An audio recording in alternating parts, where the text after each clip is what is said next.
I have right sir. Please sir LOP గారు I have right sir. నాకు హక్కులు లేదా హౌస్ లో? ప్లీజ్ నాకు హక్కులు లేదా హౌస్ లో? మంత్రిగా సమాధానం చెప్పే హక్కు లేదని మీరు నిర్ణయిస్తారా? ఎల్ఓపి గారు మీరు చెప్తారండి, మీరు సమాధానం చెప్పాలా చెప్పకూడదు? హౌస్ మీరు నడిపిస్తారా ఇక్కడ?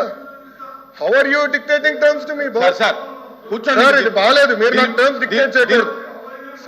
మీరు సమాధానం ఎట్లా చెప్పారని మీరు అన్నారు. ఎట్లా సార్?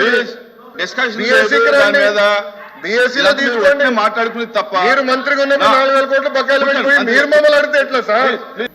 మంత్రి గారు ఇక్కడ హౌస్లోకి వచ్చిన తర్వాత జూనియర్ సీనియర్ అనే పక్కన పెడితే కొన్ని సభా సాంప్రదాయాలు ఉంటాయి. ఆయన మాట్లాడిన మాటలు వీఆర్ యూ టాక్, ఈ పదాలని దయచేసి పౌరుష పదాలని అవి మాట్లాడకూడదు. ఒకటి రికార్డులో చూసుకోండి, రికార్డులో చూసుకోండి. ఏదైతే మంత్రి గారు చెప్పారో 4,000 కోట్లు మేము బకాయి పెట్టామని, అవన్నీ వాస్తవ విరుద్ధం.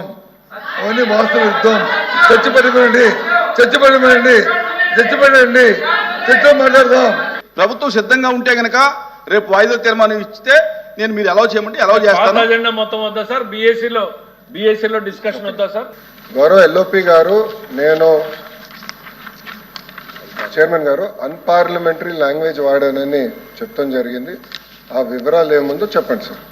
మళ్ళీ ఆరోపణలు చేసి తప్పించుకుంటాం కాదు. I have never used any unparliamentary language. నేను చాలా గౌరవిస్తాను. బొత్స గారు అన్నాను, నేను ఎప్పుడు వచనంతో కూడా మాట్లాడలేదు. ఎల్ఓపి గారిని గౌరవిస్తాను, ఆయన ఏజ్ని నేను గౌరవిస్తాను, ఆయన సీనియారిటీని కూడా గౌరవిస్తాను.